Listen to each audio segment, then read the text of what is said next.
अगर पार्लियामेंट में अगर बाज वक्त तो लोग मजाक उड़ाते थे मेरा और इम्तियाज जलील का कि क्या ओवैसी मुखालिफत करेगा, तो हमने मुखालिफत की। पूरा पार्लियामेंट एक तरफ वोट देता था, 500 एमपीज एक तरफ और 2 एमपीज मुखालिफत में अपने वोट देते थे। तो बीजेपी वाले हंसते थे कि देखो हम 500 हैं तुम 2 हैं। तो मैं उठकर कहता था कि जब तारीख लिखी जाएगी, जब मौर्रख का कलम आजाद होगा, जब ना तुम होगे ना मैं होगा ना मोदी होंगे ना ओवैसी होगा, तो भारत का मौर्रख लिखेगा कि 2 दीवाने सच्चाई को बयान कर रहे थे, वो देश को बचाने का काम कर रहे थे, भारत के आईन को बचाने का काम कर रहे थे। मेरे भाई, खवातीन को रिजर्वेशन दिया गया, खवातीन को रिजर्वेशन दिया गया तो कौन उठकर कहा कि इस रिजर्वेशन में भारत की 50% से ज्यादा आबादी बैकवर्ड क्लास पर मुश्तमिल है। हमने उनसे पूछा कि तुमने बैकवर्ड क्लास का रिजर्वेशन मंडल कमीशन में तो मिल रहा है, तालीम में और रोजगार में, तो क्यों नहीं खवातीन में उनको दिया जाता है? हमने सवाल किया कि जब तुम खवातीन के रिजर्वेशन की बात कर रहे हो तो बताओ 17 या 18 पार्लियामेंट के इलेक्शन अब तक हुए, सिर्फ 20 या 22 मुस्लिम खवातीन जीत कर एमपी बनी, तो क्यों नहीं तुम मुस्लिम खवातीन का रिजर्वेशन देते? हम खवातीन की तुम जब बात कर रहे तो ओबीसी खवातीन की, मुस्लिम खवातीन को भी शामिल करो। मोदी बैठे हुए हैं, अमित शाह, तमाम पूरी पार्टियां मिलकर उस बिल की तायीद किए। 2 लोग आखिर वक्त तक उसकी जो मुखालिफत कर रहे थे तो वो मजलिस इत्तेहादुल मुस्लिमीन के थे। क्यों कर रहे थे? क्योंकि हम चाहते थे कि हमारी खवातीन को भी मौका मिले पार्लियामेंट में आने का।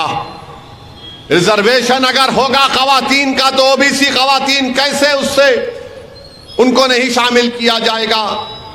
जो भारत की आबादी के 50% से ज्यादा ओबीसी की पॉपुलेशन है, अदर बैकवर्ड कास्ट की। फिर मुस्लिम अकलियत है, 17 करोड़ की आबादी, 15% है। हमने पूछा कि 50 और ये मिला लो 65% हो जाते हैं, तुम 65% के खवातीन को रिजर्वेशन कैसे नहीं दोगे? तो जब मैं अपने अमेंडमेंट्स को, तरमीमात को पेश कर रहा था पार्लियामेंट में, लोकसभा में, तो लोकसभा के स्पीकर ओम बिरला ने कहा कि असदुद्दीन ओवैसी तुम तरमीम को पेश करोगे? मैंने कहा स्पीकर साहब मैं खड़े होकर अपनी तरमीमात को पेश करूंगा। तो स्पीकर ने कहा कि आपके साथ तायीद करने वाले कोई नहीं है। मैंने कहा स्पीकर साहब मेरे साथ मेरा अल्लाह है, मैं अल्लाह के लिए कर रहा हूं क्योंकि इंसाफ की तालीम हमको दी जाती है। और यही बात दुनिया ने देखी और बाद में कई ओबीसी ऑर्गेनाइजेशन के जिम्मेदारों ने मुझसे राब्ता पैदा किया और कहा कि असदुद्दीन ओवैसी अगर पूरी पार्लियामेंट में कोई बैकवर्ड क्लास के खवातीन की रिजर्वेशन की बात किया तो आप और इम्तियाज जलील ने किया, हम आपका शुक्रिया अदा करते हैं। मेरे अजीज दोस्तों और बुजुर्गों, मजलिस खवातीन के खिलाफ ना थी ना कभी रहेगी। हम भी खवातीन को उनका हक दिलाना चाहते हैं। ये आज बीजेपी आरएसएस वाले कहते हैं कि मजलिस मुस्लिम खवातीन को सामने नहीं लाना चाहती। अरे दीवानों, हमारे पास हमारी बहनें, हमारी बेटियां अराकीन बल्दियां हैं। बल्कि 2004 में सिकंदराबाद से भी मजलिस ने एक उम्मीदवार को खड़ा किया था। अल्लाह उनकी मग़फ़िरत करे, आज उस दुनिया में नहीं है। मगर हम ये पूछना चाहते हैं, जो ये बीजेपी आरएसएस वाले जो बड़ा मोहब्बत का इजहार करते हैं ट्रिपल तलाक का नाम लेकर, बताओ वो जो बच्ची की अस्मत रेजी की गई थी जिसका नाम बिल्किस बानो था, मोदी चीफ मिनिस्टर थे गुजरात के, हामिला थी बिल्किस बानो। उसके साथ उसकी 2 साल 3 साल की बेटी थी, मां थी, खाला थी। बिल्किस बानो का रेप हुआ, उसकी मां का रेप हुआ, उसकी खाला का रेप हुआ, एक हामिला मां के सामने उसकी 3 साल की बेटी के सर को पत्थर पर मारकर उसको शहीद कर दिया गया और उसका मुकदमा महाराष्ट्र में चला। तो नरेंद्र मोदी की हुकूमत ने उन तमाम कातिलीन को उनको रिमिशन पे छोड़ दिया। बताओ बीजेपी आरएसएस वालों, अगर उसका नाम बिल्किस बानो नहीं होता, कोई और होता, तो क्या तुम उसको छोड़ते? बताओ, ये जवाब दो। बड़ी मोहब्बत के दावे, तुम्हारी मोहब्बत में कोई सच्चाई नहीं है, तुम दुश्मन हो। तुम्हारी हुकूमत कर्नाटका में तुमने हिजाब का मसला उठाया, तुमने मुस्लिम बेटियों को हिजाब पहनने नहीं दिया। आज तुम बड़ी बड़ी बातें करते हो। मेरे अजीज दोस्तों और बुजुर्गों, बिल्किस बानो को आप सोचिए कि अगर बिल्किस बानो आपकी बेटी है, तसव्वुर करो, अपने दिलों पर जोर डालो कि उसके अस्मत रेजी के 22-23 साल के बाद उसको दोबारा सुप्रीम कोर्ट जाना पड़ा कि मुझे रेप करने वालों को मत छोड़ो, सुप्रीम कोर्ट को जाकर कहना पड़ा। सोचो थोड़ी देर के लिए कि उस हमारी बेटी को 2002 में उसका रेप हुआ, 2022 या 23 में उसको सुप्रीम कोर्ट जाना पड़ा कि मेरे रेप करने वालों को, मेरी बेटी का कत्ल करने वालों को, मेरी मां का कत्ल करने वालों को मत छोड़ा जाए। और आज बीजेपी आरएसएस बड़ी बात करती है। मेरे अजीज दोस्तों और बुजुर्गों, गोश्त की दुकानों पर हमले, मॉब लिंचिंग,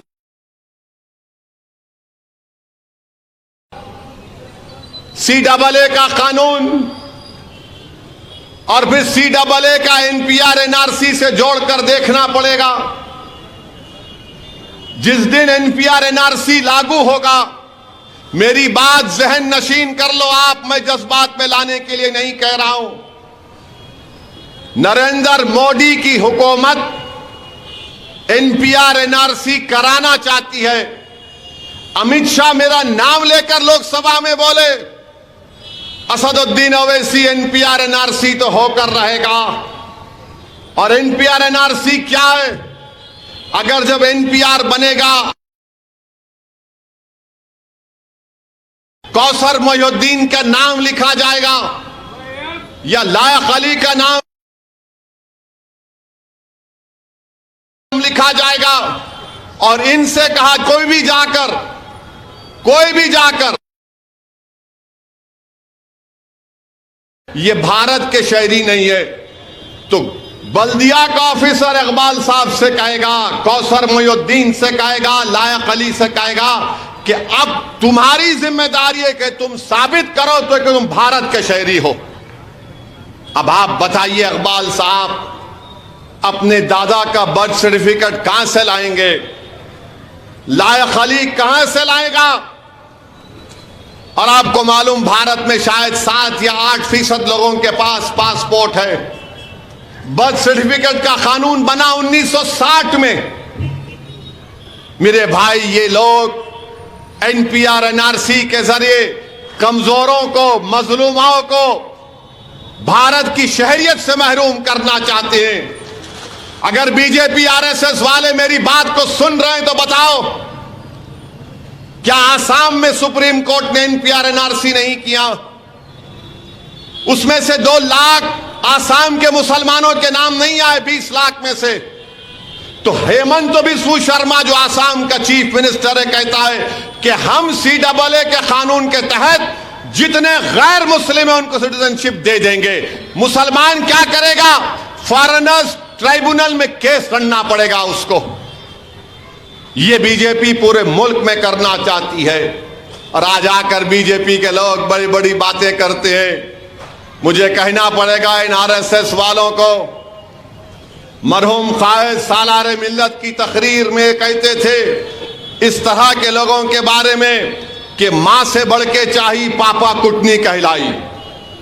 याद होगा मजलिस के जिम्मेदारों को कि मां से बढ़ के चाई पापा कुटनी कहलाई। आपको और एक मिसाल दे रहा हूं, कारवान इस जगह पर हमारा जलसा हो रहा है हकीम पेट में, ख्वाजा अजमेरी के आस्थाने पर बम ब्लास्ट हुआ। यही हकीम पेट का एक शख्स था जो ख्वाजा अजमेरी के आस्थाने में रमजान का महीना था, वहां रहता था, अकीदतमंद था, ख्वाजा हिंदल वली का। बम ब्लास्ट हुआ, शहीद हो गया। 2 आरएसएस के वर्करों को कोर्ट ने सजा दी, 2 को। उसमें कई लोगों के नाम थे, वो नहीं मिले, 2 को सजा हुई। तो नरेंद्र मोदी की हुकूमत ने उनको पेरोल पे छोड़ दिया। अब वो गुजरात में है, और जब वो गुजरात में अपने गांव को गए तो 10,000 लोग उनका इस्तकबाल करने के लिए खड़े हुए थे। आप बोलेंगे कहां पर तलाश करेंगे ये न्यूज, बताओ असदुद्दीन ओवैसी। हजरत गूगल पर जाकर इंडियन एक्सप्रेस की रिपोर्ट देख लो। ये इन्होंने काम किया है और बोलते दहशतगर्दी को हम बर्दाश्त नहीं करेंगे। अरे तुमने दहशतगर्दों को छोड़ा, तुमने बच्चियों के कातिल को रस्मत रेजी करने वालों को छोड़ा, तुमने हकीम पेट के मारने वाले उन जालिमों को तुमने छोड़ा, और आज तुम दहशतगर्दी से हम कोई कॉम्प्रोमाइज नहीं करेंगे। मक्का मस्जिद का बम ब्लास्ट हुआ, अपील नहीं करते, जिसमें 8 या 10 लोग मारे गए। एक मासूम बच्चा जो 20 पारों का हाफिज कुरान था, उसका आधा सर उड़ गया था, खिलवत का रहने वाला। आप अपील नहीं किए। क्यों अपील नहीं किए? क्योंकि उसमें बड़े बड़े लोगों का नाम आया। ट्रेन ब्लास्ट, समझौता ट्रेन ब्लास्ट में एक बड़े आदमी का नाम आया आरएसएस के, जो आजकल वो उनका एक मुस्लिम राष्ट्रीय मंच के बड़े उन सरपरस्त बने बैठे। अरे तुम्हारा नाम आया था समझौता ब्लास्ट में, समझे? मोदी ने अपील नहीं की। क्यों? तुम्हारे बाप थे, तुम्हारे दोस्त थे। इंसाफ नहीं मिलना चाहिए समझौता ब्लास्ट में मरने वालों को, ख्वाजा अजमेरी के आस्थाने में मरने वाले को, मक्का मस्जिद में बम ब्लास्ट हुआ, तुमने अपील नहीं की। मेरे अजीज दोस्तों और बुजुर्गों, बीजेपी 10 साल में भारत के नौजवानों का मुखद्दर बेरोजगारी बना के रख दी। कोई नौकरी नहीं है। अब बोल रहे हम 12-13 लाख नौकरी देंगे। कहां देंगे? कहां से लाके देंगे आप? एक उनका एक आजमगढ़ का एमपी है, मीडिया ने पूछा कि रोजगार नहीं है सांसद जी, तो उन्होंने बोले देखो, गलती मोदी और योगी की नहीं है, गलती आप लोगों की है। तो मीडिया ने पूछा कैसे? तो उसने कहा कि योगी और मोदी ने बच्चों को पैदा नहीं किया, आप पैदा कर रहे हैं। अरे ठहरो भाई, अब आप बताइए कि उन्होंने पैदा नहीं करे, उनका फैसला, हम क्या करेंगे? मगर नहीं, आप ज्यादा पैदा कर रहे, इससे नौकरी नहीं देंगे। तो आप बोल दो खड़े होके, जो बच्चे पैदा। अच्छा, ये एमपी साहब कैसा पैदा हो नहीं मालूम, इनको कौन जने? आसमान से तो नहीं टपके ना, अम्मा के पेट से आए होंगे। मगर बोल दिए। आप बताइए, बेरोजगारी इस मुल्क के नौजवानों का मुकद्दर बन गया, मगर नौजवानों के हाथ में क्या बता दिया गया? ओवैसी आतंकवादियों का साथी है, ओवैसी कर दी गई एक मखसूस फिरके के बारे में, और नौजवान बस फोन पे बैठा रहता, ओवैसी को गाली देना, धमकी देना। मैं कई लोगों से मिला एयरपोर्ट पर, ट्रेन पर, बोलते हैं ओवैसी हम तेरे को पसंद नहीं करते। मेरा कौन बोल रहे भाई आपको पसंद करो? मैं तो अब शादी करने का भी इरादा नहीं हूं कि कुछ पसंद करूंगा किसी को। नहीं, पसंद नहीं करते, मगर तू बोलता अच्छा है। मेला क्या मैं कव्वाल हूं? नहीं, एक फोटो ले लेंगे। मेला एक नहीं 2 लो, मेला घर में लगा के रखो, अच्छा दिखेगा घर में तुम्हारे। मैं उनसे पूछता हूं भाई मेरे आप बताओ तुमको मिल रहा क्या? तुम नफरत पैदा कर रहे हो, तुमको नौकरी मिली, तुम्हारे घर में चिराग जल रहा है, क्या मिल रहा तुमको? बोले नहीं, हमको पहली मर्तबा ऐसा मौका मिल रहा है तुम लोगों को बताने का। मैंने तुम लोग हम लोग कब तक बोलेंगे बाबा? फायदा क्या हो रहा है? मुल्क का फायदा हो रहा है क्या? बताओ मेरे भाई। इस मुल्क की 60% आबादी 40 साल से कम उम्र लोगों की है और वजीर आजम मोदी उस डेमोग्राफिक डिविडेंड को बर्बाद कर रहे हैं। आज डॉलर 85 रुपए के करीब आ चुका है। जब 2004 में ये वजीर आजम बने थे तो 54 रुपीस था। नरेंद्र मोदी बोल रहे 400 पार, पेट्रोल बोल रहा मैं 100 पार। मोटरसाइकिल पे बैठते नहीं ना मोदी जी, उन्होंने खाली प्लेन में उड़ते, भाषण देते, भाइयों बहनों मित्रों बैठे भी दूसरी जगह चले गए। मोटरसाइकिल में पेट्रोल दलाना गरीब का काम, 100 पार पेट्रोल। मगर इनको क्या, नहीं नहीं नहीं, ओवैसी को हराना है, ओवैसी को बोलो, मुख्तार अंसारी को जहर दे दो, उसको गोली मार दो। मेरे अजीज दोस्तों, नफरत पैदा करने से क्या फायदा हो रहा है इस मुल्क को? मुल्क कमजोर हो रहा है। बीजेपी हर महाज पर नाकाम। अमित शाह बोलते हैं कि चीन हमारी जमीन पर कब्जा नहीं किया। मैं चैलेंज करके बोल रहा हूं, चीन भारत की सरजमीन पे कब्जा करके बैठा हुआ है।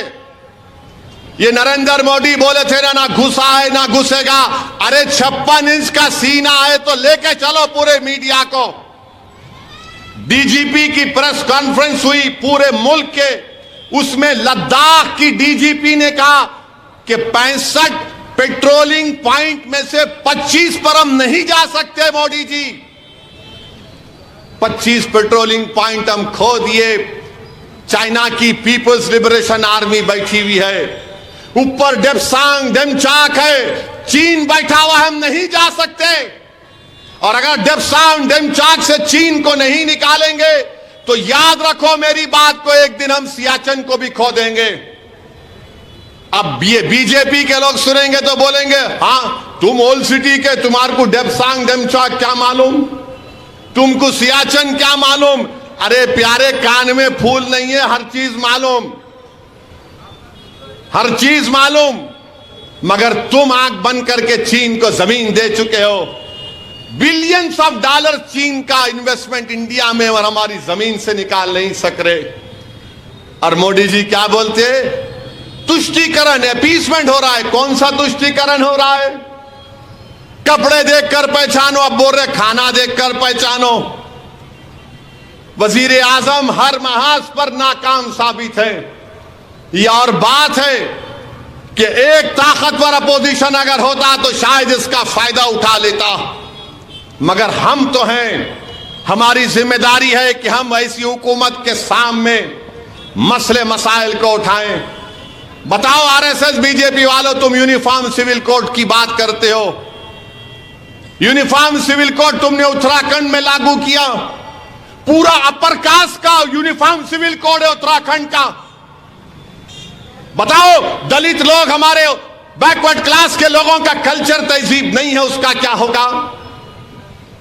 और आप उत्तराखंड में यूनिफॉर्म सिविल कोड क्या क्या कर दिया? मुसलमान निकाह नहीं कर सकता, शादी करने के लिए स्पेशल मैरिज एक्ट में शादी करना पड़ेगा, निकाह नहीं होगा। स्पेशल मैरिज एक्ट में मेहर देने का प्रोविजन नहीं है। बताओ ये कौन सा यूनिफॉर्म सिविल कोड है जो मुझे अपने मजहब के तहत निकाह करने का मौका नहीं देता, जो मुझे अपने मजहब के तहत दुल्हन को मेहर देने का मौका नहीं देता? मेरे भाई, आप जान रहे हैं, देख रहे हैं, यह इनका सोच है, यह इनका कारनामे है। क्या बताकर आज आप देखते हैं कि बीजेपी के उम्मीदवार है, वो सिद्धियंबर बाजार की मस्जिद के सामने एक हरकत करती है तीर मारने की। मैं पूछना चाहता हूं, क्या बीजेपी 6 दिसंबर से दिल नहीं भरा तुम्हारा? क्या तुम फिर से इस मुल्क को हिंदू और मुसलमान की नफरत में डुबोना चाहते हो? क्या बात है कि तुम तीर बनाकर एक इबादतगाह के ऊपर मारते हो? क्यों? क्या तुम्हारे दिलो दिमाग में कोई सोच नहीं है? इतनी नफरत कैसे पैदा हो गई? क्यों तुम हैदराबाद को आग में झोंकना चाहते हो? क्यों तुम तेलंगाना को बर्बाद करना चाहते हो? बीजेपी आरएसएस वालों, कौन इन्वेस्टमेंट करेगा तेलंगाना में? कौन हाईटेक सिटी में सॉफ्टवेयर कंपनी में इन्वेस्ट करेगा? अगर फसाद होगा तो गूगल, फेसबुक, अमेजॉन वाले रहेंगे हैदराबाद में? ये दवाइयों की कंपनियां हैदराबाद में रहेंगी? ये जमीनात के रेट जो थोड़े गिरे हुए हैं वो रहेंगे क्या, बताओ? मगर बीजेपी हैदराबाद के अमन को बर्बाद करना चाहती है, तीर मार रहे हैं।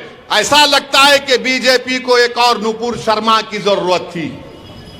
मेरे अजीज दोस्तों और बुजुर्गों, और बार बार बोलते हैं बीजेपी वाले कि मुस्लिम अकलियत बहुत बच्चे पैदा करते। झूठ। टीएफआर रेट गिरा है भारत में मुसलमानों का,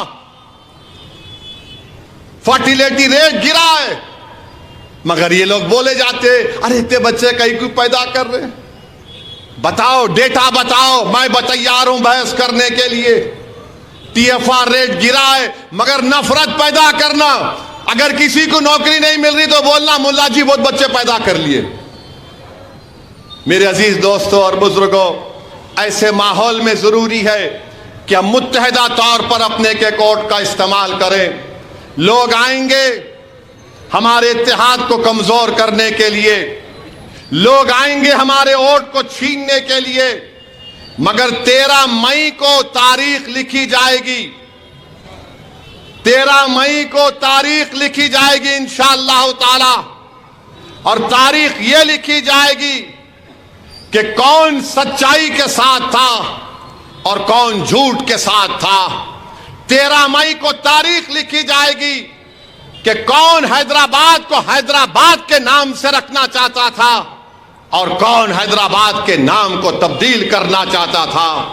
13 मई को तारीख लिखी जाएगी कि कौन अमन चाहता था और कौन फसाद चाहता था। 13 मई को तारीख लिखी जाएगी कि कौन हिंदू, मुस्लिम, दलित, बैकवर्ड क्लास के इत्तेहाद को मजबूत करना चाहता था और कौन उसको चूर चूर करना चाहता था। हैदराबाद तरक्की की राह पर है, कमजोरियां जरूर हैं, मगर याद रखिए अगर 1990 का हैदराबाद बनेगा तो फिर किसके पास क्या बचेगा। ये बीजेपी आरएसएस 1990 के दहे में तेलंगाना को लेकर जाना चाहती है। इसीलिए मेरी आप तमाम से अपील है कि मुत्तहिदा तौर पर अपने वोट का इस्तेमाल करिए। मैं हमारे दलित भाइयों से और उन तमाम लोगों से कहना चाहूंगा जो अंबेडकर को मानते, बाबा साहेब अंबेडकर को, याद रखो मेरी इस बात को, लिख के रख लो। नरेंद्र मोदी संविधान में, आईन में, कॉन्स्टिट्यूशन में तब्दीली पैदा करेगा। ये जो आरएसएस के अपर कास्ट के लोग हैं वो कभी भी नहीं कबूल किए आईन को, क्योंकि उनको ये बात हजम नहीं हुई कि ये अंबेडकर जो अब तक जितने हिंदुस्तान में सियासतदान आए, अंबेडकर सबसे ज्यादा पढ़ा लिखा और काबिल था। अंबेडकर ने आईन को बनाया तो बीजेपी इस आईन को तब्दील करना चाहती है। अगर आईन तब्दील होगा तो याद रखो रिजर्वेशन चला जाएगा। आईन तब्दील होगा तो अक़लियतों को आर्टिकल 29 और 30 का जो प्रोविजन है वो खत्म हो जाएगा। ये इनकी सोच में शामिल है। इनकी किताबें उठाकर पढ़ो, चाहे गोलवालकर की किताब हो, चाहे पंडित दीनदयाल उपाध्याय की किताब हो, इनके तमाम सर संचालक की तकारीर उठाकर पढ़ो जो बरसों से देते आ रहे हैं। ये बोलते खामोशी से बोलते हैं और करते हैं बराबर। इसीलिए हम आपको अपील कर रहे हैं कि जो बीजेपी के खिलाफ 1 साल 2 साल नहीं, जिस जमात अपने 65 साल का सफर मुकम्मल कर चुकी है, और 65 साल से मजलिस ने फिरका परस्त ताकतों का मुकाबला किया, तो संविधान को बचाने के लिए, आइन को बचाने के लिए और एक तारीख को बनाने के लिए 13 मई के दिन आप लोग अपना एक एक वोट मजलिस इत्तेहादुल मुस्लिमीन के हक में इस्तेमाल करिए। बहुत से लोग बहुत सी बातें कर रहे हैं वोटर लिस्ट के बारे में। इंशाअल्लाह ताला एक 2-3 दिन के बाद वोटर लिस्ट के बारे में जो लोग बोल रहे हैं उनको एक्सपोज करूंगा मैं इंशाअल्लाह। ये जो लोग जो आकर बड़ी बड़ी बातें करते हैं, मैं इनके बारे में आपको बताऊंगा, इनका चट्टा बट्टा खोलूंगा, इनकी तमाम साजिशों को अवाम के दरमियान में बेनकाब करूंगा। बार बार बोलते हैं अरे कोविड में तुम नजर नहीं आए, तुम आज हम पर आकर कह रहे हो जो मजलिस कोविड के जमाने में काम कर रही थी ना कोई बीजेपी आरएसएस वाला नजर आ रहा था। बहरहाल मेरे अजीज दोस्तों और बुजुर्गों, मजलिस इत्तेहादुल मुस्लिमीन आपकी एक ताकत है, आपकी आवाज है। हिंदुस्तान की पार्लियामेंट में, भारत की पार्लियामेंट में आपको अपनी आवाज को पहुंचाना है। असदुद्दीन ओवैसी को नहीं, आपको अपनी आवाज को पहुंचाना है। आपको अपने सियासी शऊर को कामयाब करना है, आपको अपने इत्तेहाद को कामयाब करना है। और इसीलिए मुझसे नफरत की जाती है, इसीलिए मेरी गाड़ी पर गोलियां चलाई गई, इसीलिए मुझे हर महीने में 5-6 मरतबा कम से कम जान से मार देने की धमकियां दी जाती हैं। मेरे अजीज दोस्तों और बुजुर्गों, मैं नहीं चाहता कि जब तारीख लिखी जाएगी तो मौरिख ये लिखे कि हम में इंतशार पैदा हो गया था, खुदा ना खास्ता। आज ऐसे वक्त में याद रखिए, हमको अपनी आवाज को पार्लियामेंट में पहुंचाना है, अपनी जमात को मुस्तहकम करना है, इत्तेहाद को मजबूत करना है, अपने सियासी शऊर को मजबूत करना है, इबादत गाहों की हिफाजत करना है। इसीलिए मेरी आप तमाम से अपील है कि 13 मई के दिन सुबह के करिए। ये क्या पोलिंग परसेंटेज हमारा है, 45%, 47%। मेरे भाई, अगर आप निकल कर वोट नहीं डालेंगे तो कौन डालेगा? वोट एक अमानत है, याद रखो। इतने सब वाकयात हो रहे हैं, अगर तुम वोट नहीं डालोगे तो फिर क्या जवाब दोगे? जब घरों को तोड़ा जा रहा है, क्या तुमको नजर नहीं आ रहा कि कोई इशारे से तीर मारने की बात कर रहा है? अगर कोई तीर मारने की बात कर रहा है और तुम अपनी उंगली को जुम्बिश नहीं दोगे तो फिर कब बेदार होगे? कोई तीर मारने की बात कर रहा है, इशारा दे रहा है, और तुम अपनी उंगली को दबा नहीं सकते उस बटन पर जाकर। उठो मेरे भाई, जाओ पोलिंग बूथ को, जिसका नाम है पोलिंग बूथ को जाइए, जमानत जब्त करवाइए बीजेपी की इंशाअल्लाह ताला। मगर सिर्फ थालियां मारने से नहीं होगा, सिर्फ थालियां मारने से, ओ बोलने से नहीं होता। बूथ को जाना है, पोलिंग बूथ को जाकर जहां पे पतंग का निशान नजर आया, दबा के बोलना, इशरत के लिए मार रहा हूं वोट मजलिस के हक में। जहां पर बूथ को जाएंगे तो बोलना, तीर मारने वालों ने इशारा किया, अब मैं अपनी उंगली से पतंग पर बटन दबा रहा हूं। जब बूथ को जाएंगे, जिन्होंने मुख्तार को जहर दिया, हम पतंग पर बटन दबाएंगे। जिन्होंने 1991 प्लेसेस ऑफ वर्शिप एक्ट को खत्म करने की बात कर रहे हैं, हम बोलेंगे, हम उसके खिलाफ वोट देंगे। CAA के कानून में हमको शहरियत से महरूम करने की बात करने वालों के खिलाफ हम पतंग पर बटन दबाएंगे।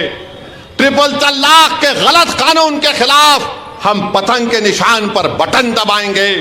महंगाई के खिलाफ पतंग पर बटन दबाएंगे।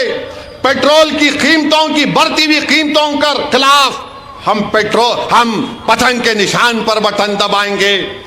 जो लोग शहर हैदराबाद के अमन को बर्बाद करना चाहते हैं, हम उनके खिलाफ पतंग के निशान पर बटन दबाएंगे।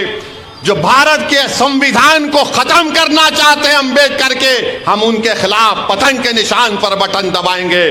इतने वजूहात आपके पास हैं, सिर्फ आपको अपनी जिंदगी का सबूत देना है। उठकर जाओ मेरे भाई, उठकर जाओ। याद रखो, भारी अक्सरियत से मजलिस इत्तेहादुल मुस्लिमीन को कामयाब करिए। लोग हमारी तरफ निगाहें उठाकर देख रहे हैं, पूरा मुल्क देख रहा है कि हैदराबाद की आवाम अब कैसा फैसला देने वाली है।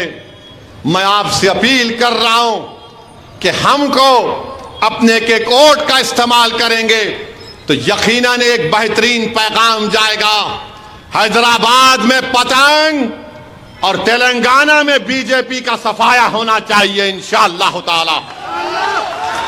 क्या आप ये काम करेंगे? हैदराबाद में पतंग और तेलंगाना में बीजेपी का सफाया इंशाअल्लाह।